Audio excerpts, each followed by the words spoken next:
শীত মানেই পিঠা আর মায়ের বাড়ি মানে পিঠার উৎসব। তো আসসালামু আলাইকুম বন্ধুরা, কেমন আছেন সবাই? আমি মায়ের বাড়ি এসে ফ্রিজ খুলে দেখি এত এত কাঁঠালের রস, তালের রস সংরক্ষণ করে রেখেছে মা।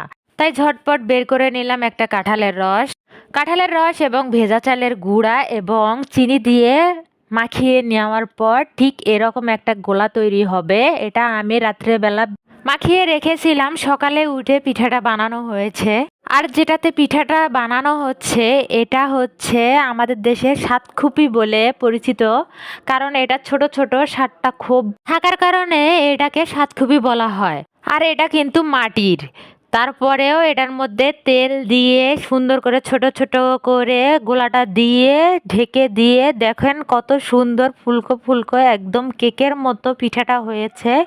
আপনারা ট্রাই করলে বুঝতে পারবেন আসলে কাঁঠালের রস দিয়েও এত সুন্দর ফুলকো ফুলকো কেকের মতো পিঠা তৈরি হয়।